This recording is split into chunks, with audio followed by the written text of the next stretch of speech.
This week on Jersey Matters, hospitals in New Jersey are preparing for the arrival of the Omicron variant of COVID-19. We'll talk with Dr. Sharif El-Nahal, CEO of University Hospital. New Jersey is going to get billions from the federal infrastructure bill. Congressman Donald Payne tells us how it's going to be spent. And could State Senator Loretta Weinberg become governor for a few hours before she retires at the end of the year? We'll explain how that might very well just happen.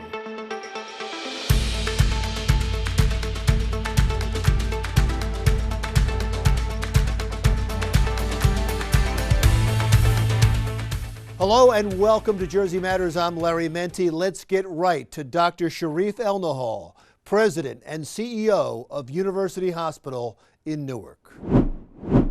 Doctor, as always, thanks for joining us. I know you've been busy over there. Everybody's reacting to a new variant of the coronavirus. How is your hospital getting ready for this? It's a big concern, Larry. The number of mutations on the part of the virus that really does the action of getting into human cells and infecting you, it's called the spike protein. Just for some context, the Delta variant, which is the one we're dealing with now, the worst we've seen so far in the US, has about 10 mutations in the spike protein. The Omicron variant has over 30. And so the fact that it looks so different from the original virus, which were designed against the vaccines that were developed, the fact that it looks so different is what people are concerned about. And when you talk about a virus that can continue to spread in fully vaccinated people, potentially even boosted people, that concerns all of us. So we're re-upping our surge plan here. We're making sure it makes sense in light of new challenges when it comes to staffing. And we're also clearly defining the criteria by which we start shutting down other services if needed to deal with a surge of patients should we face that. So all of that's happening in real time. I think every hospital in the country is looking at their surge plan again in anticipation of what might happen here. Yeah, and I realize this could change dramatically in a day. And so I want to point out that we're videotaping this on a Tuesday. And because right now there are no cases in New Jersey, right? No cases in New Jersey and no confirmed cases yet in the United States, which is good news. However, Canada does have reported cases. And so it's already in North America. So we can expect to see it here. The question is when. And that gets to the travel restrictions that the president announced over the long weekend, hopefully buying us some time to get people boosted and make other preparations. The biggest question has been, and the biggest concern has been, will there ever be a mutation? Will there ever be a variant that is vaccine resistant? Is this one of them? I think it's unlikely, Larry, that we'll see a variant of COVID-19 that is completely resistant against the vaccines we've developed. And that's because, for the most part, most of the virus still looks the same. The question is, how effective is the immunity going to be? And there are degrees of effectiveness. It's not binary. It's either effective or not. That's why we measure it in terms of percentage effectiveness. We can expect the percent effectiveness to go down in light of Omicron. The question is how much. And in the meantime, folks should know that Pfizer and Moderna are already developing with our mRNA technology a vaccine that is targeted to Omicron. That will take between 3 and 5 months for us to see it available to folks at least. But that's already happening in case this does end up being a much lower effectiveness. Just today, the CEO of Moderna made a statement that he doesn't see a scenario where the current vaccines are as effective against this new variant, even as they were against Delta variant. And the stock market reacted to that and they dropped even more. Is that concerning to you? It's concerning. It doesn't surprise me entirely, to be honest with you, because that's what scientists and epidemiologists have been saying for some time now. He may be hearing the same thing from his scientists or may have more information than most, which is probably why the market's reacting the way it is. But what I can tell you is that was the expectation from the moment we heard about Omicron, given the number of mutations. So this is something we're already tracking, we're already preparing for. But until we have the specific results on effectiveness of the current vaccines, we won't know for sure how big of a problem this will be. Why don't we have more information on how effective the vaccines are against this? Is it because of the rate of vaccination in South Africa? Well, right now, the South African scientists really need to be credited here because they just discovered this last week. For the United States, we were celebrating Thanksgiving while they were, working hard to characterize this, and they let the entire world know as soon as it was discovered. So this is a brand new variant, probably only several weeks old in terms of its spread between human beings in South Africa, and so it's just very new. That's why we don't know enough about it. Uh, I can tell you the scientists are working 24/7 though to figure it out. And I think between 10 to 14 days from now, we will have reliable information on how effective the antibodies from vaccinated people are against this virus. And we'll be able to take quick action, hopefully, right after that. What are we are still dealing with the Delta variant though at this point? And I guess one of the concerns from health officials like yourself might be that could we be taking our eye off the Delta variant as we worry about this new variant? It's a great question. And that's a concern that not only hospital leaders have across the country who are seeing increased admissions in many places, but scientists and public health officials as well, who say, listen, we're already dealing with another increase in cases across this country with the Delta variant, for which there's already fatigue and where we're already seeing increases. And so we do need to protect ourselves against Delta. And the best way to do that, especially in light of the CDC's actions yesterday, where they changed the recommendation from people may get boosters to people should get boosters, everybody over the age of 18, is that people should get boosted. Everybody who qualifies 6 months after Moderna and Pfizer and 2 months after Johnson & Johnson should get a booster. That is what the best thing you could do to protect yourself against Delta. And it's the best chance you've got to protect yourself from Omicron at this time. I know New Jersey is doing well with vaccinations. You're talking about people getting booster shots. Many people haven't even got their first vaccine. And I'm sure as a medical professional, you look at that and are more than just a little bit concerned, but maybe even puzzled. Did you ever think we'd get to this point where a vaccine would become political? I didn't. And it's really regrettable, Larry, because we're talking about protecting people's health and safety here. There isn't an agenda that public health officials have other than to keep you safe and keep you healthy. I understand that there are conflicts at many times between economic activity and growth and financial health and public health. But as we've seen this virus do, it destroys plans when you're not controlling it. And that includes plans to remain healthy and out of the hospital for a lot of people. So the recommendation on boosters is not a political one. It is one that is meant to protect you. I've gotten a booster. I've vaccinated my 5-year-old child. She just turned 6 over Thanksgiving, but her first shot was when she was 5. And so we really try to live by our recommendations, and it should not be political. It should be based on fact and evidence. And I think we're on the right side of this. Wonderful. As always, thank you so much for your time. Dr. Sharif Elnahal, President and CEO of University Hospital in Newark. Still to come on Jersey Matters, Congressman Donald Payne talks about the billions that New Jersey is going to get from the federal infrastructure bill. That's next.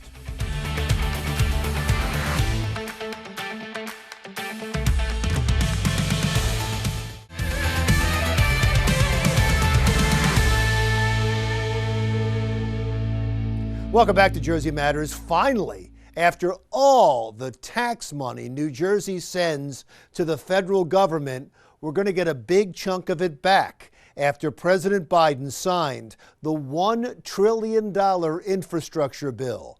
New Jersey Democratic Congressman Donald Payne breaks down how the billions New Jersey is going to get is going to be spent.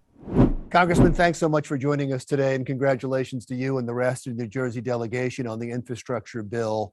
Let's talk about what that means to New Jersey. How much money exactly? Let's start with a cash amount, then we'll go through the specifics. How much money is New Jersey going to get from this bill? Well, the new investment in Infrastructure and Jobs Act benefits New Jersey in several ways. It provides $38 billion that could be used to fund the Gateway program and build the Hudson River Tunnel. It also includes $25 billion for airport nationwide, and will definitely garner a piece of that, you can be sure. This funding will also, improve runways, gates, taxiways, terminals, concession stands, and air traffic control centers. So we're really looking forward to getting our piece of this pie, to say, here in New Jersey. Some of that funding will also be used, to improve, obviously, Newark Liberty Airport and the surrounding airports in the area. And it includes $15 billion to remove and replace lead contamination water lines nationwide. Here in Newark, we have done an incredible job of replacing all the lead sewer lines, water lines going into the homes in Newark. A great project between the federal, the state, the county, and the municipality in getting that done, and really has become the example across the nation. And what I did was I requested money to do that across the nation. It's going to have to be done. I do want to talk about one interesting part about the bill that affects your district, and that is bringing neighborhoods back together because they've been separated by interstates. In your district, you have Interstate 280.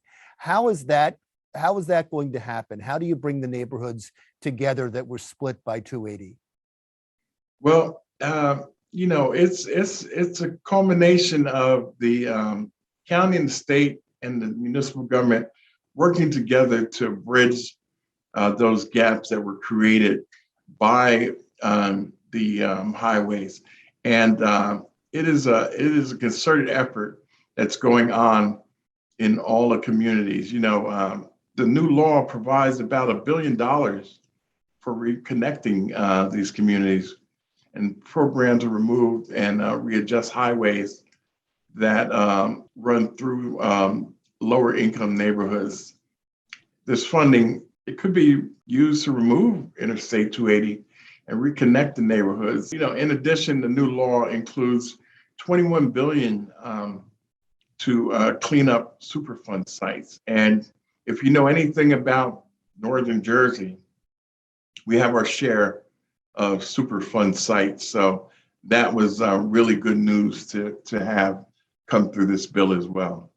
There's something that you just said that really caught my attention, and I'm sure a lot of our viewers' attention. You said 280 portions of 280 could be removed. Would that happen with this bill? It's something that has been mentioned and could be looked at. People have mentioned it, so it's in the conversation. How we can get there is a long way off, but it's been mentioned. So yeah, because I know in other communities they're building bridges over it. They're doing many other things other than just because it's so costly to remove it, and it has a disruption. So that to me was fascinating. But I want to get back to the headline on all of this, because I know that this bill, this infrastructure bill, affects many things: computer safety and water and electric cars. I mean, it's so massive. But the headline for New Jersey, I'm sure, is always going to be the Gateway Project, and that is finally going to be. Will it be completed with this bill? Well, we'll get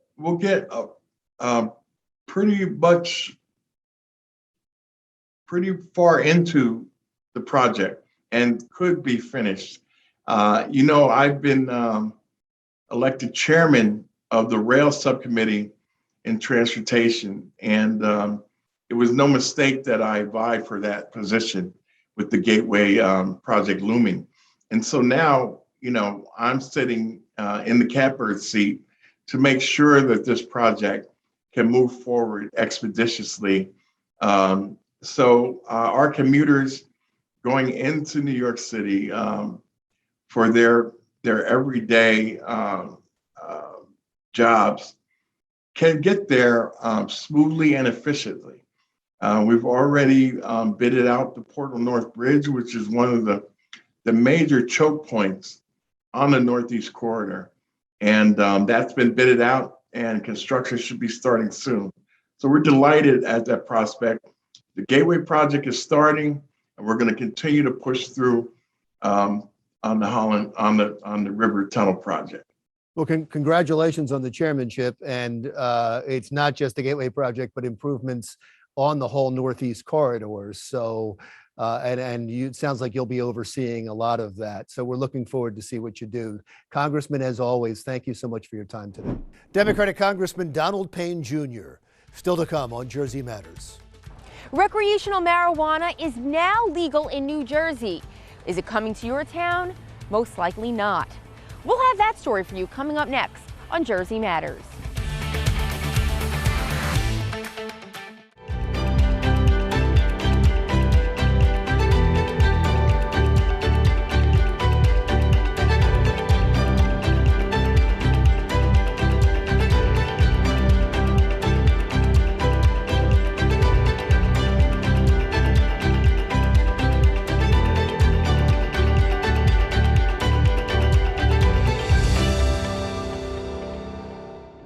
Welcome back to Jersey Matters. It was a year ago that New Jersey made recreational marijuana legal. Since then, there have been some problems with a surprising number of municipalities saying, not in this town.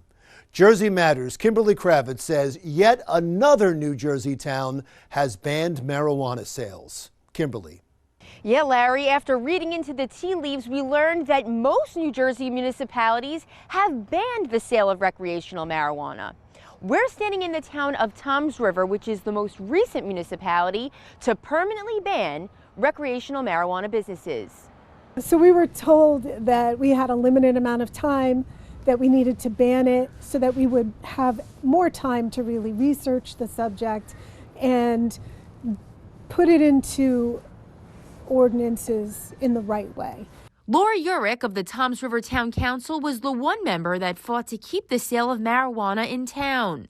A Schedule I drug is something that's really dangerous, that could be really deadly, and needs to be tightly controlled. And marijuana just doesn't fit into that category anymore. You know, if adults can manage consuming alcohol legally, then they should be able to manage consuming marijuana. The vast majority of New Jersey voters approved a referendum last year to legalize marijuana. So why have more than 70% of municipalities in the state opted to ban cannabis business from operating in their area?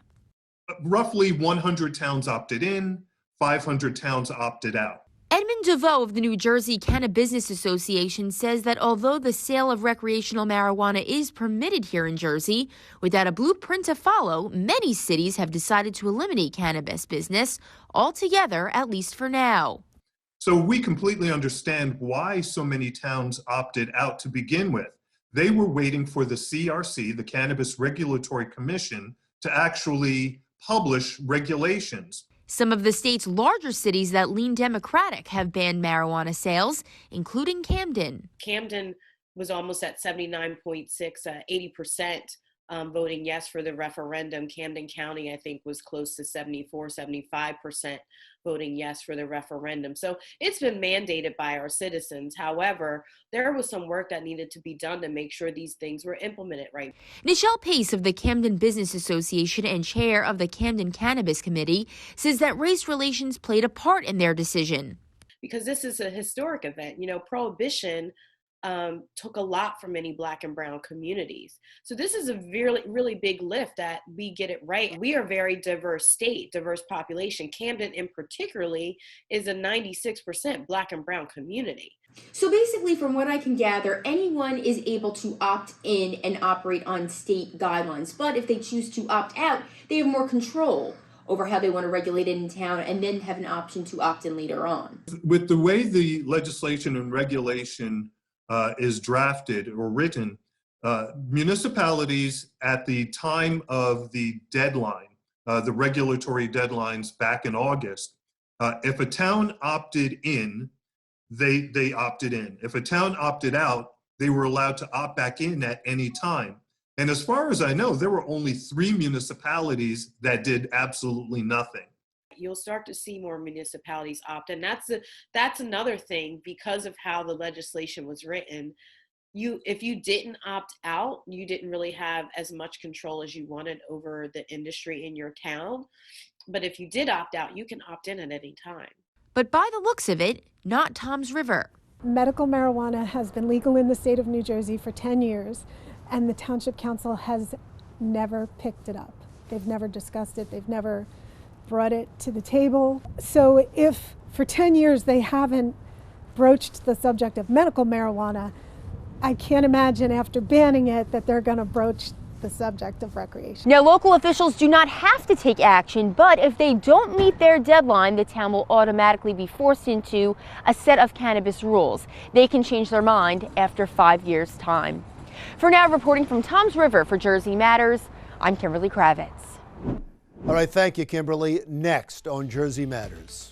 A 63-year-old man with advanced heart failure was given a second chance at life thanks to a team of cardiologists here at Jersey Shore University Medical Center. More on that story next.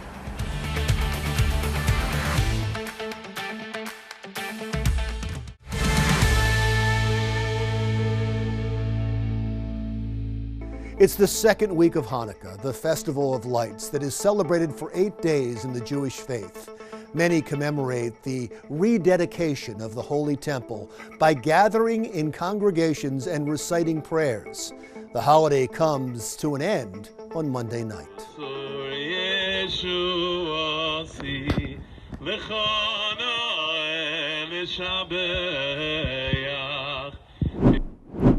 A New Jersey man was told that he had 6 months or less to live, but then a team of heart specialists at Hackensack Meridian Jersey Shore Medical joined forces to save his life. Jersey Matters' Jennifer Marin has more on this medical miracle. Larry, 63-year-old Michael Riley was suffering from advanced heart failure. But thanks to a team of cardiologists here at Jersey Shore University Medical Center, he and his family were given the ultimate gift this holiday season. Michael Riley is no stranger to heart disease. I've often said that there is one part of my little finger that's healthy. At 63 years old, he's already had almost 3 heart attacks. And in the last few months, his heart failure took a turn for the worse. This was just different. I mean, when I went into the hospital, it was so painful. I couldn't think straight. Doctors gave Michael 6 months or less to live. He has 4 sons, and his wife of 40 years says the news was devastating. It was awful, and it wasn't just the pain that was awful to see, but how depressed he was becoming and how he was feeling just that life was kind of slipping away from him. Until he met a group of cardiologists at Jersey Shore University Medical Center. When Michael presented, he was in very advanced heart failure. Dr. Deepak Singh is the surgical director of the Advanced Heart Failure Program at the hospital. Both he and fellow Jersey Shore cardiologist Dr. Yunan joined forces determined to save Michael's life. He's had multiple blockages in the past and associated multiple heart attacks and stents, and the net result being that his heart was very weakened by this stent. So it was a pure mechanical issue, so his heart just could not squeeze well. Both doctors agreed that another stent, which is a tiny tube inserted into a blocked passageway to keep it open, would be a good idea. Thanks to a temporary assist device, the stent was placed successfully. And although it did help his organs recover, it was only a temporary solution. And that's when we made the decision to go ahead and proceed with a permanent type of assist device that we call the left ventricular assist device that we implanted in Michael to get him out of heart failure and just have a much better quality of life. Michael, who without the surgeries would not have made it to this holiday season, says the only way to describe how he feels is by quoting a favorite song. Paul Simon had a line in one of his songs. These are the days of miracle and wonder. And with Dr. Singh and all of that team, I know that I'm living in the days of miracle and wonder, that they actually have some ways to fix literally a broken heart. The cardiology team at Jersey Shore hopes Michael can enjoy this new lease on life. My hope is that he goes back to enjoying all the things that he wants to do and not be encumbered by being short of breath or feeling that suffocating feeling or just feeling wiped out and tired and not wanting to get out of bed. According to the CDC, about 6.2 million adults in the United States are dealing with heart failure. Now, cardiologists here at Jersey Shore do tell me that the technology used to help save Michael's life, such as LVADs, are constantly improving, which is hopeful news for other patients dealing with heart disease. For now, reporting in Neptune for Jersey Matters, I'm Jennifer Merritt.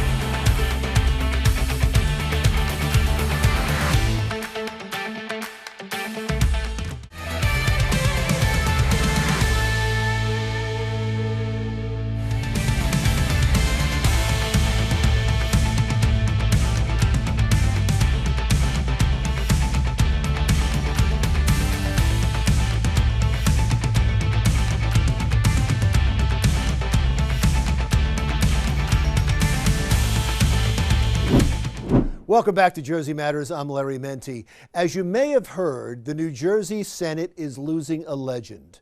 Senate Majority Leader Loretta Weinberg is retiring after 30 years. But before she goes, maybe she'd like to be governor.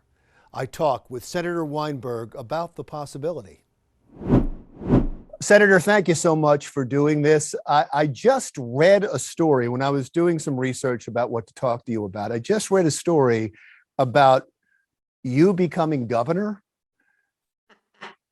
Yeah, it was, well, it necessitated an awful lot of changes and, somebody resigning for 15 minutes, that sort of thing. So the line of succession for governor, lieutenant governor, and then Senate president. Right. So somebody spun an idea of the Senate president resigning, the governor leaving the state, the lieutenant governor going someplace else, and my being named Senate president for an hour. So now, it was kind of a fun exercise, but not very practical. Sure, it's a fun exercise. It's not very practical. It would be a wonderful tribute to someone who has served the state for so long to do that. What do you think of it? Well, as I said, I thought it was a fun exercise, but not anything I took seriously. I have spent the last few months actually being honored in many, many different ways. But, my 30-year career in public service is really more my honor to have been able to do it, to be in a position where you can hear one person's problem that actually has such a wider effect, and being in a position to be able to do something about it is a privilege in life that not a lot of people get to share. So I'm really the one who has to say thank you to the voters, to the residents, to my friends and neighbors, to my support system, to my family, who have enabled me to do it all these years. And you've set such a nice example over those 30 years because you've always had a strength in position and a strength in character, but you were never mean. And politics has turned so mean. Oh, you're laughing. You were mean. There were times. I get hostile from time to time, but I try to keep it well in control. So, those thoughts enter my mind. You know what? I haven't really personalized some of the personal parts of politics. I've never internalized that. So I've always been able to keep it at arm's length, which kind of enables me to look at it a little bit more objectively. I haven't always been successful. They're not all wins that I've notched in my belt. There are a few, I think, important things left undone. Right. Let's talk about a couple. Can we talk about a couple of them? Because that's a great segue into a couple of things you're pushing right now in the lame duck session that don't look like they're going to be successful at this point. But you've been here before and you've been able to get things through. So the open records for police misconduct. That seems like it has a tough hill to climb. You're right. That is one, and it is interwoven to the bigger picture of Open Public Records and Open Public Meetings Act, which needs updating, which I have not been successful at. I have compromised. I've met with the League of Municipalities, who has been the biggest antagonist in this venture. So that's something that needs to be done. And, I say jokingly, I'm leaving a lot of notes in the middle desk drawer for my successors. Well, I'm way over time, but I don't want to leave talking policy. I'd rather talk about you. And if you have any message to the people of New Jersey, just in case this is the last time I talk to you as senator, I hope it's not the last time we talk, but if it's the last time you as senator. I hope so too. I keep saying, when people say, what are you going to be doing in your retirement? I said, I'm going to be I will sit back and give advice to people, even if they haven't asked. And I've been doing it to my children all these years. Now I have a wider audience to whom to do it. I intend to stay involved, to raise my voice when and where I can. What I would say is that it's really been a privilege for me, and that I would encourage people, particularly women, to get involved in the political environment, whether it is their local PTA, their school board, their state legislative office, their local council meetings. Get involved, make your voices heard, and maybe even run for office. It's a tremendously interesting, challenging, adventuresome privilege. And I'm happy I was able to do it, and I am happy that I'm walking out while I can still walk. Well, you've paved the way for a lot of women, and that was well said. And thank you so much for your time today. Thank you very much, and thanks for your time and for your bringing forth issues that are of import to Jersey, because if I can coin a phrase, Jersey matters. Senate Majority Leader Loretta Weinberg. Next on Jersey Matters, he's called the New Jersey Bad Boy. We talk with international comic Mike Moreno from the Bahamas next.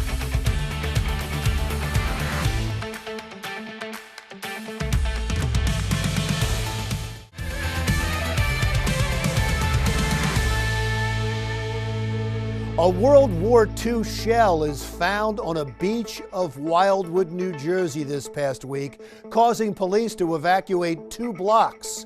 Police responded to the call from a resident of West Pine Street who found the munition and carried it back to his house. After the evacuation, everyone was allowed back in their homes.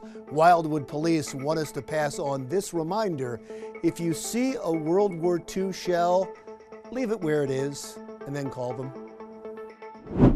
Welcome back to Jersey Matters. He has toured the world talking about what it's like to live in New Jersey and making people laugh. Here's New Jersey comic Mike Moreno. Hi, Mike. I think we should explain where you are right now. Well, actually, I don't even know where you are. I know you're on a cruise ship, but where are you? I'm on the Harmony of the Seas by Royal Caribbean, and we're actually in the Bahamas. Oh, you're in the Bahamas now, or are you at sea? Yeah. Oh, that's wonderful. I'm on the ship right now, but it pulled into the Bahamas. As soon as we're done with this interview, I'm going swimming. You're eating a lot, I know that.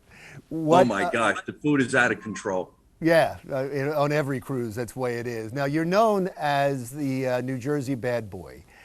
And so how does New Jersey play across the country on a cruise ship?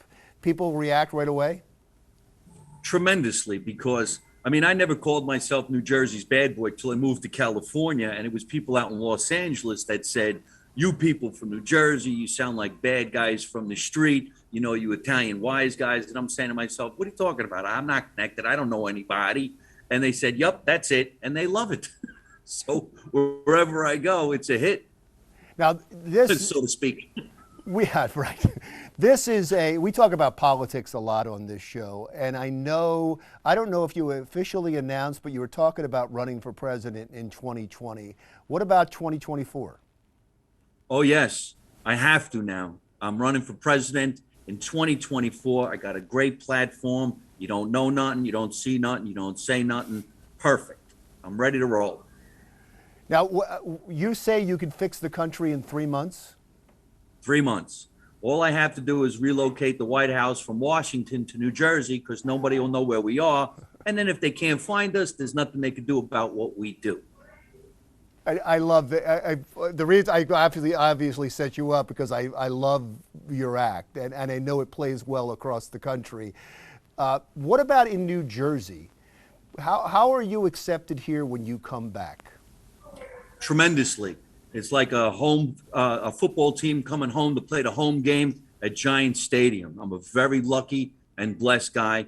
I took my act all around the world. I just got back from performing in Dubai, and I was worried about how they would accept an Italian kid from New Jersey, and it went over like a charm.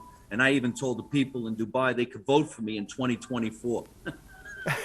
I want to talk to you. I want to set you up one more time because I want to talk to you about a tagline that you have or a punchline that you have that I think a lot of people remember you by. And yeah. I want you to talk about what it would be like for you in a debate in 2024. Well, I would like to do things like, I don't know what happened. He's gone now. And there's nothing you can do about it. That's the line. And you said that could be a TV show now? I wrote up a TV show about my life returning from Los Angeles to my hometown of Scotch Plains, New Jersey. Semi-quasi, a little bit of a star. And I called the show Growing Up Grand, which is about my life coming home to take care of my mother and father and run the family business, which is an Italian deli in a small town. And the characters that live in the town are just fantastically funny. And I think it's what America needs today. I really do. How long have you been doing this, Mike? I've been a stand-up comedian for about 29 years. In February, it'll be 30 years doing stand-up. But I've been an actor since I'm a child. I grew up doing TV commercials. When can people see you here again? I'm all over the world at MikeMoreno.net. And my YouTube channel is at Mike Moreno Live. You log on, you can find out when I'm coming into the neighborhood, and we'll have some fun. I would love for you to come to a show. You can even host one of my shows. You'll have a ball. I can't wait to go. I would love to go. I've just seen you on television, and I've seen your videos, but I would love to come see you live. So I'll make that happen the next time you come back. Thank you so much, Mike, for spending some time with us. New Jersey stand-up comic Mike Moreno. Next on Jersey Matters. I'm Phil Andrews, and coming up on Jersey Matters, we'll take you to a theatrical scene shop in Wayne.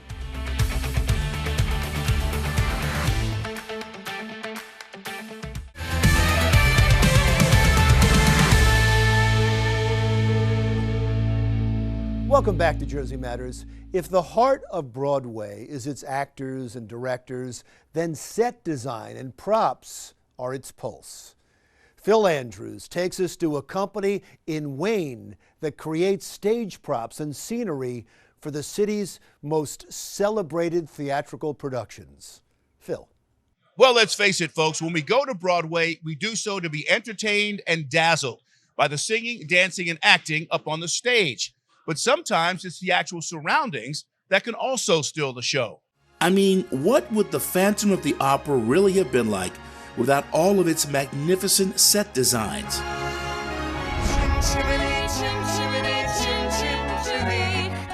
Or how less whimsical would the chimney sweep scene have been in Mary Poppins without that great rooftop layout?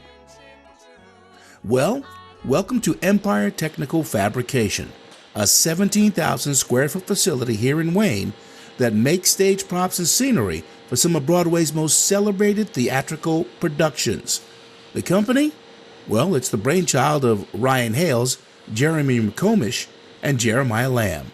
We all worked at different shops that supply scenery for Broadway shows, and but when we sort of all met and came together, the both of them were working on shows, running the shows, and I was working for a company that supplied the scenery for the shows.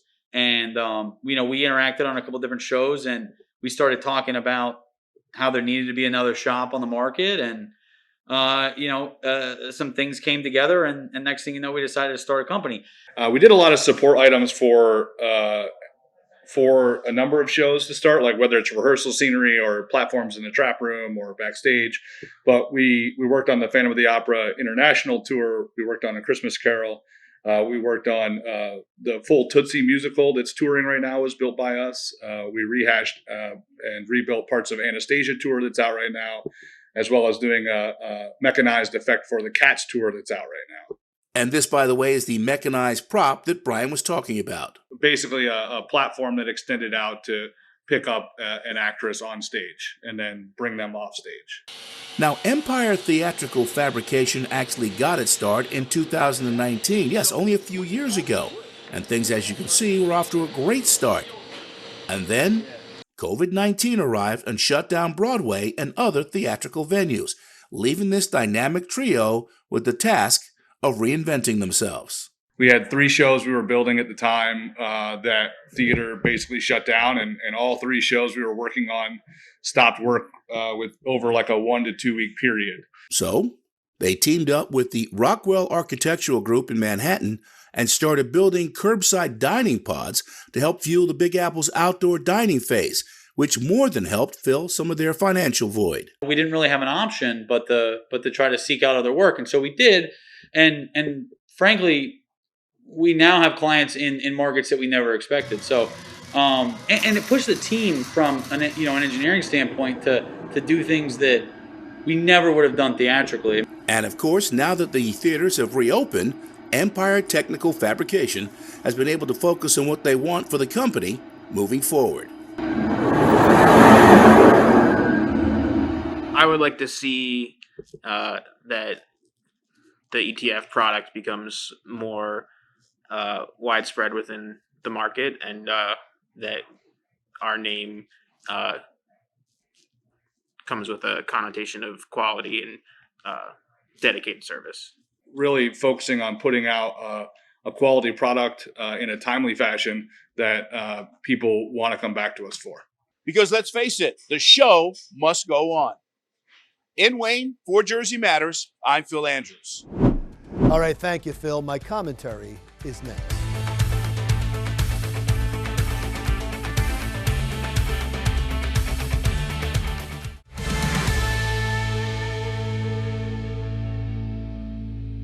Joe Biden was elected president in the middle of the worst pandemic in our lifetime. And he won the election with a simple and definitive promise. We will defeat this pandemic.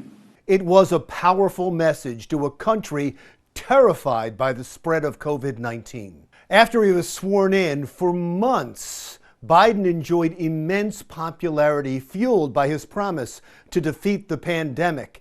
In April, over 70% of Americans thought he was doing a good job handling the coronavirus crisis. The president was so confident he was making promises way beyond COVID. I want you to know that once we beat COVID, we're going to do everything we can to end cancer as we know it.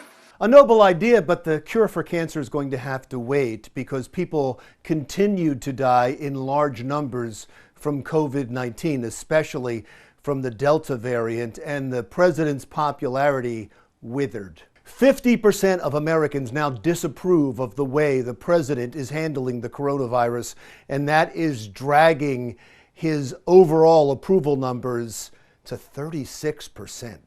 That's why he reacted so quickly this week when the Omicron variant was discovered in southern Africa. Overnight, the United States banned entry for non-citizen travelers from South Africa and 7 neighboring countries. At least 44 other countries are also imposing travel restrictions. It sure seems like a prudent step until we learn more about the variant. Just like when President Donald Trump banned travel to and from China after the original COVID-19 virus was discovered in Wuhan. A few days after that announcement, then presidential candidate Joe Biden accused Trump of being xenophobic in a tweet. Okay, but if banning travel to China is xenophobic because of a COVID-19 outbreak, What would you call banning travel to 8 countries in South Africa under similar circumstances? It's not the only time that Biden's criticism of Trump's handling of the pandemic have come back to haunt him. Remember when we were given a seemingly daily death count from COVID on the national news and how big a deal it was when that death count hit 200,000? Joe Biden does because he used that morbid tote board to blast Donald Trump. 220,000 Americans dead. If you hear nothing else I say tonight, hear this. Anyone who's responsible for not taking control, in fact, not saying I take no responsibility initially, anyone who's responsible for that many deaths should not remain as President of the United States of America. Later, at a CNN town hall, Biden was even more definitive of what Trump should do because of the rising death count. This president should step down. Once again, his words come back to haunt him. New data from the CDC shows in total, the coronavirus has killed more than 770,000 Americans. Based on last year's figures, almost 15,000 more have died from COVID-19 in 2021 than in 2020. That's right. More people have died from COVID-19 since Joe Biden was sworn into office than died all of last year when there were no vaccines and no known treatments. So does Biden then have to step down? I am not making these comparisons to show that one man is better than the other in handling COVID-19, although knowing the political climate, many of you are doing that right now. I am making the point that the pandemic doesn't know and doesn't care about politics, and politics only makes things worse. Specifically, pandemic politics is making things worse. The only way to beat the pandemic is to remove politics and politicians from the conversation, and scientists who have become politicized. I know Democrats believe that it's Republicans and Republican governors and their resistance to the vaccine that is elongating this pandemic. But don't you believe that it would be Democrats and Democratic governors causing a problem if Biden hadn't won?